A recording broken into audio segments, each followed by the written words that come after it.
Hello everyone, welcome to magic of examination YouTube channel.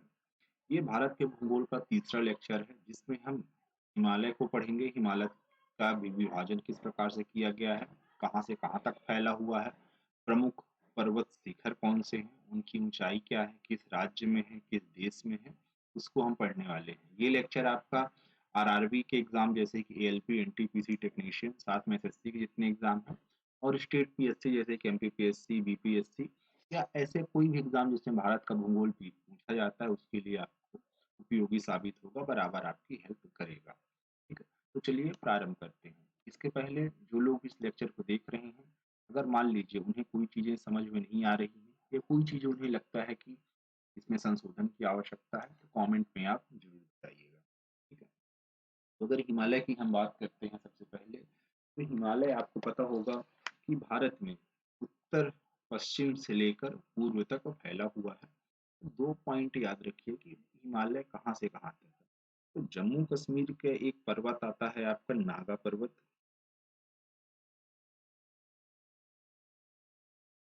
Naga पर्वत से लेकर ये अरुणाचल प्रदेश में एक पर्वत है जहाँ से ब्रह्मपुत्र नदी जो है अपने दक्षिण की ओर मुड़ती है। इसका नाम है नामचा बारवा।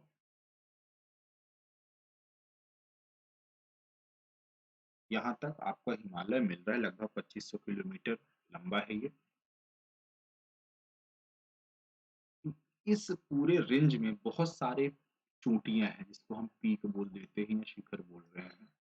ये कौन से राज्य में है या फिर कौन से देश में है? मुख्य रूप से भारत और नेपाल को हम पढ़ने जा रहे हैं।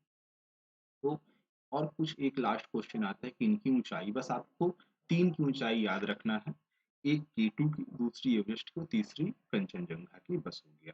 मैं आपको सारी चीजें बताऊंगा। ठीक है, एक क्वेश्चन और लास्ट टाइम मैं भूल गया था। जो हिमालय का निर्माण हुआ है वो टेथिस सागर के अवक्षेपों से हुआ है।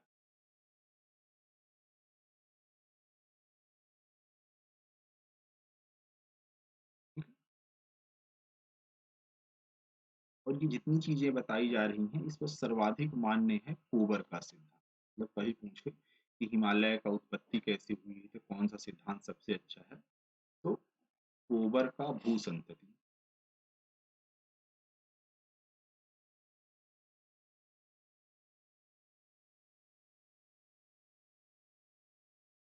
चलिए, अब हम प्रारंभ करते हैं इसको।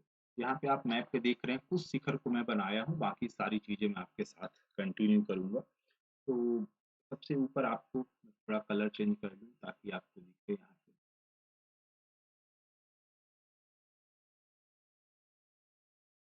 ये ऊपर आपको एक पर्वत दिख रहा होगा जिसको मैं सर्कल कर रहा हूँ। ये है आपका केटू। ठीक है? इसका नाम है केटू। केटू मतलब कृष्णगिरी नाम से भी जानते हैं लोग इसे। और सबसे जो नाम ज्यादा प्रचलित है वो है आपका गोडविन आस्टिन। ट्रांस हिमालय का ये भाग रहेगा। Godwin Austen K two. इसकी आपको ऊंचाई भी याद रखनी चाहिए क्योंकि एग्जाम में पूछा गया है। ये है 8611 मीटर। और ध्यान रखिएगा, ये जो है भारत का सबसे ऊंचा, भारत का सबसे ऊंचा शिखर।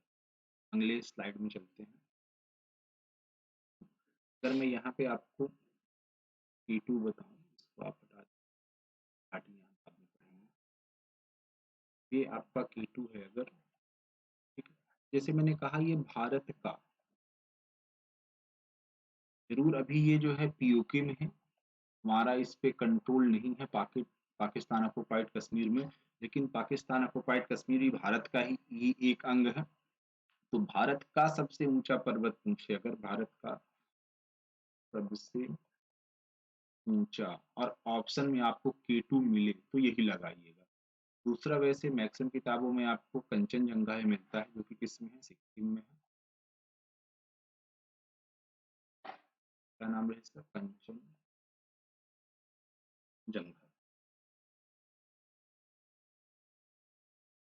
इसकी ऊंचाई भी आप याद रख सकते हैं, 8,597 मीटर है। पिछली साइड में मैंने इसको मार्क किया हुआ था, 8,597 मीटर। नाम के लिए याद रखना, भारत के सिक्किम में है। पूरी तरीके से हम नहीं कह सकते कि सिक्किम में ही है ये, नेपाल का भी कुछ पार्ट इसमें आता है, लेकिन अभी हमारे लिए बस इतना जानना है कि सिक्किम, ये जो कंचनजंगा है ये भारत में स्थित है। इसके लिए वर्ड यूज हो जाए कंचनजंगा के लिए कि भारत में स्थित। सबसे ऊंचा शिखर पूछा जाए और भारत का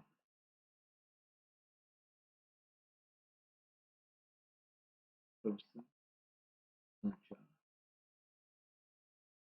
सबसे ऊंचा शिखर केटू हो जाएगा। भारत में स्थित अगर आपसे पूछे तो कंचनजंगा।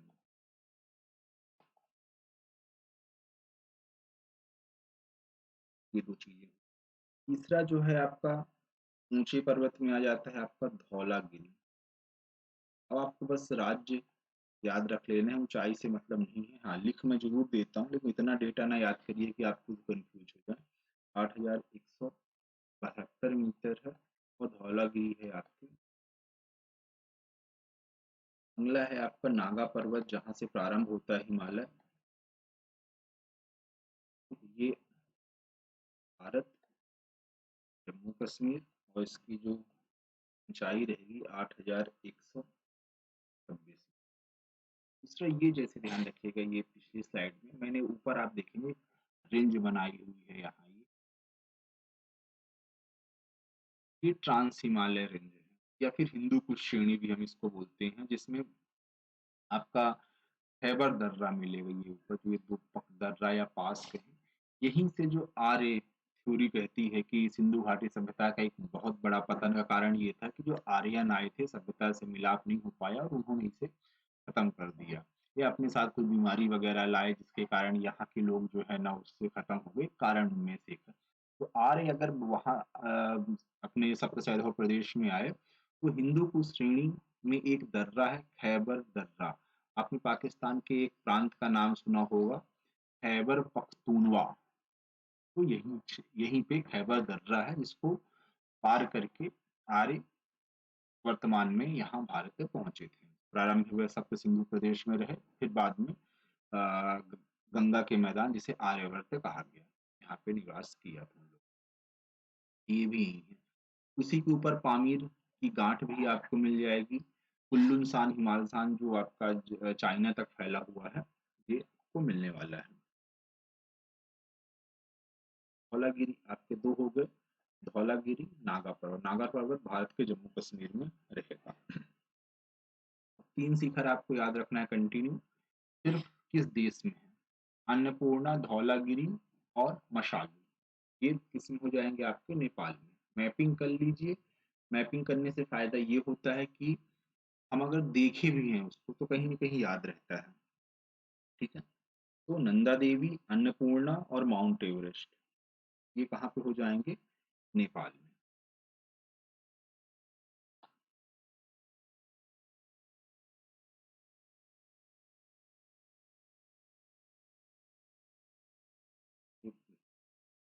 गाइड लेक्चर में हम लेक्चर पढ़ेंगे। थोड़ा पहले मैंने सोचा सिर्फ शॉर्टकट में आपको बता दूं, इसलिए चीजों को लिख लिया गया था। अब थोड़ा सा हम ये देख लेते हैं कि पूर्वांचल की जो पहाड़ियां हैं, सबसे ज्यादा जो है एग्जाम में पूर्वांचल की पहाड़ियां ही पूछी जाती हैं। कौन से राज्य में कौन सी पहाड़ी स्थित है, इसको हम देखते हैं। ठीक है, तो ये जो पूरा क्षेत्र है सेवन सिस्टर, यहाँ पे जो हिमालय के पहाड़ियां हैं इसके बारे में हम पढ़ने जा रहे हैं। तो यहाँ मैप में सभी को राज्य के साथ शो करना थोड़ा सा टफ रहेगा, मैं आपको अलग से करता हूँ। ये मानते हैं ये वाला जो हिस्सा है अगर ये मेघालय है, ठीक है, तो मेघालय की पहाड़ी, तो मेघालय में 3 पहाड़ियां हैं, गारो, खासी जयंती।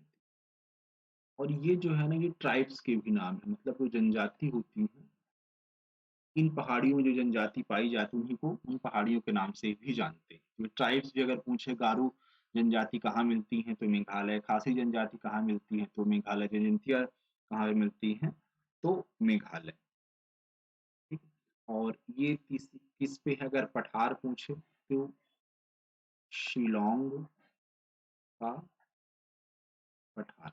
और यहाँ तक कि जो ये मेघालय का पठार है, ये जो दक्कन का पठार है उसी का पूर्वी हिस्सा है ये। ठीक है? तो गारो खासी जजंतिया कहाँ पे हो जाएंगी आपकी, मेघालय पे। ठीक है? और इन्हीं पर्वत पहाड़ियों के बीच में जो सबसे ज्यादा वर्षा वाला स्थान है, कौन सा है आपका, मासिमराम और चेरापूंजी। ये इन्हीं पहाड़ियों के मध्य से तीन, ये जैसे गारो खासी जजंतिया यहाँ पे ये स्थित है, जहाँ पे अच्छी खासी वर्षा होती है।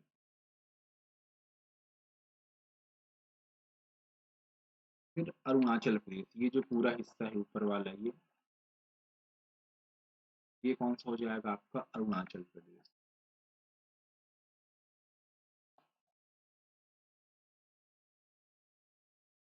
अरुणाचल प्रदेश।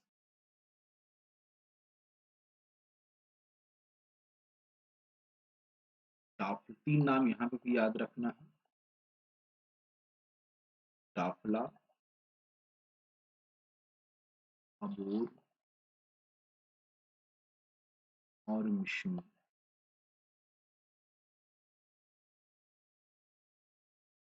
ये तीन पहाड़ियां जो है अरुणाचल प्रदेश की हैं। और सेम ये तीनों यहाँ पे क्या है, जनजातियां भी हैं। अगर आपसे पूछे कभी कि डाफला जनजाति कहाँ पे है तो अरुणाचल प्रदेश में, अबोर कहाँ है अरुणाचल प्रदेश, मिसमी कहाँ है अरुणाचल प्रदेश में। ठीक है? इसके अलावा जो है एक पटकई बुम्ब भी है, पटकई। ये चार पहाड़ियां आपको अरुणाचल प्रदेश के नाम से याद रखनी। ठीक है? असम के बीचों बीच ये वाला जो क्षेत्र है, असम, असम की दो पहाड़ी याद रख लेना है। पहला है बराइल और दूसरी रहेगी आपकी मिकिर।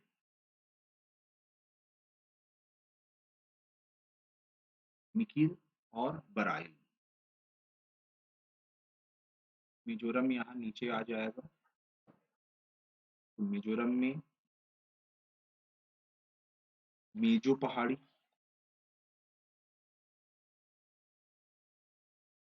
और माउंट नीला पर्वत भी लोग, यूपीएससी में क्वेश्चन पूछा जा चुका है कि नीला पर्वत कहाँ पे है। नागालैंड है ऊपर, तो नागालैंड है, आसान है, नागा पहाड़ी। नागा पहाड़ी जो है म्यांमार के साथ बॉर्डर शेयर करती है, मतलब भारत और म्यांमार की जो प्राकृतिक सीमा है वो नागा पहाड़ी के द्वारा निर्धारित की जाती है। कुछ और फैक्ट यहाँ पूर्वांचल की पहाड़ियों के बारे में देख लेते हैं। एक है, अरे या गुफा का नाम है ये, लियट हर, हिंदी में हरेह कहा गया है। ये अगर कहें कि भारत की सबसे लंबी प्राकृतिक गुफा है, भारत की सबसे लंबी प्राकृतिक गुफा, और ये कहाँ पे है, जयंतिया। जयंतिया पहाड़ी कहाँ पे है, गारो खासी जयंतिया मेघालय पे रहेंगी। भारत की सबसे लंबी प्राकृतिक गुफा हरेह या लियट हर है, ये मेघालय पे स्थित है।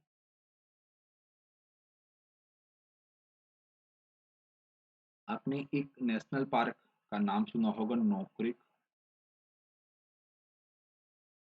National park. ठीक है, तो ये गारो पहाड़ियां जो है का सबसे ऊंचा पीक, सबसे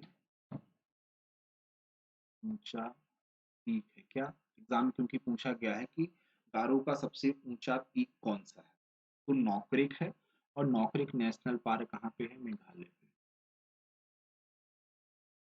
ठीक है, क्योंकि ये नोकरेक पीक पे ही नेशनल पार्क स्थित, इसीलिए उसी के ऊपर नाम रख दिया गया है।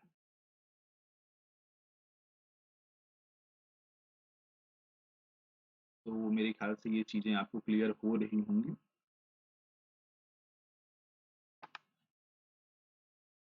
अब जो एक स्लाइड है मैंने आपको यहाँ पे नहीं, मतलब भारत के प्रमुख हिमनद बता देता हूँ, और भारत की प्रमुख जो छोटी छोटी घाटियां हैं उसको प्रमुख हिमनद, प्रमुख हिमनद, जिसे हम ग्लेशियर भी कहते हैं। बस ये ध्यान रखना है, अब ग्लेशियर है तो सिंपल सी बात है कि ये हिमालय पे ही होंगे, अपने मध्य प्रदेश में या फिर कर्नाटक में तो होंगे नहीं। लेकिन जो हिमालयन राज्य है वही, मतलब एक प्लीज आपको ये पता हो कि चलो ठीक है, कौन सी चीजें कहाँ पे है। पहला है सियाचिन ग्लेशियर,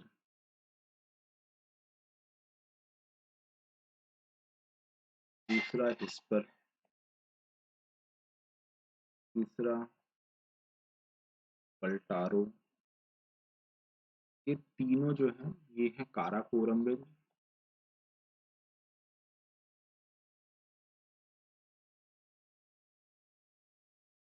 जम्मू कश्मीर। फिर है अगला रोंगटुक, रोंगबुक, रोंगबुक रहेगा कंचनजंगा, मतलब सिक्किम।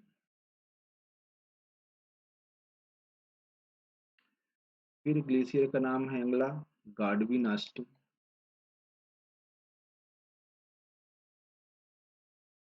ये किसका भाग है? ट्रांस हिमालय का।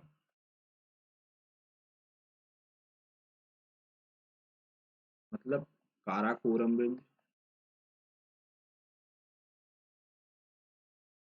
मतलब जम्मू एंड कश्मीर। अब गंगोत्री, ये तो पता ही होगा, गंगोत्री से जो है गंगा नदी निकलती है, क्या हो जाएगा? यूके। फिर मिलान, ऐसे श्रेणी पूछा जाता है इसका, तो गंगोत्री हो जाएगी आपकी कुमाऊं गढ़वाल, कुमाऊं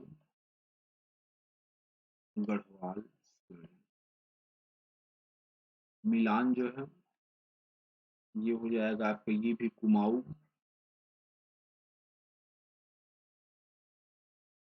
गढ़वाल श्रेणी। एग्जाम में आया था, सतोपंथ, न्यूज में भी था ये, इसको पिघलने के कारण बाढ़ आ गई थी, तो सतोपंथ हो जाएगा कुमाऊं गढ़वाल क्षेत्र। तो ये आपके, हाँ, एक सोना पानी जो है जम्मू कश्मीर में, इसको भी देख लीजिए, सोना पानी ग्लेशियर, तो ये हो जाएगा आपका पीर पंजर। इतने आपको ग्लेशियर याद रखने हैं। कुछ घाटियां बता देता हूँ मैं।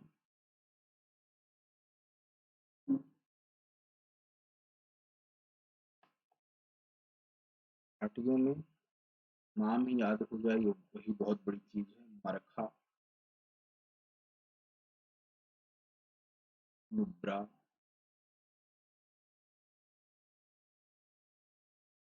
सुसुली,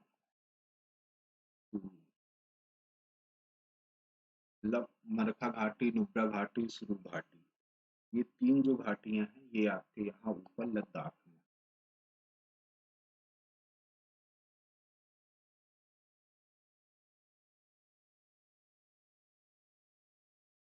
दूसरे नंबर में धर्मा, जोहर, टोंस। टोंस एक मध्य प्रदेश की नदी भी है, तो यहाँ ये घाटी नहीं है, बस ये रहे। ये दूसरा है उत्तराखंड। ठीक है, टोंस याद रखिए, कंफ्यूजन ना हो कि आप मध्य प्रदेश मार के चले आए सही आंसर तो गलत हो जाए आपको। तीसरा हो जाएगा आपका सांगला।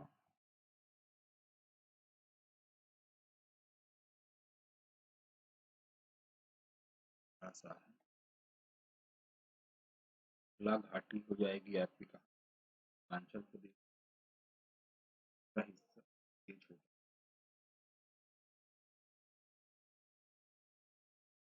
चौथा है आपका अशुकू घाटी, तो डबल टिक कर लेना। ये है आपका।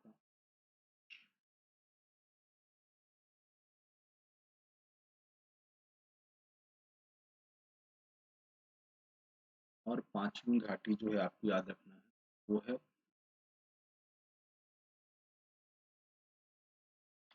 यमथांगू।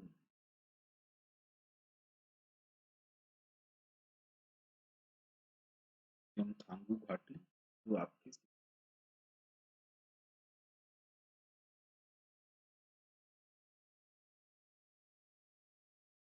तो बस इतनी चीजें ही थी इस लेक्चर के लिए। एक बार चीजों को मैं रिपीट कर देता हूँ।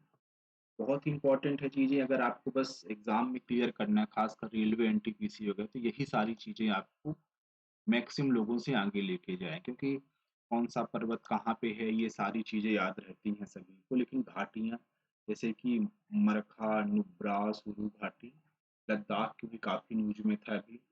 पूंछ जो है ये उत्तराखंड में रहेगा। अशंकु घाटी आंध्र प्रदेश, और यमथांगू घाटी सिक्किम। सिक्किम में वैसे नाथुला झेपला पास बहुत ज्यादा इंपॉर्टेंट है, तो आगे हम पढ़ लेंगे।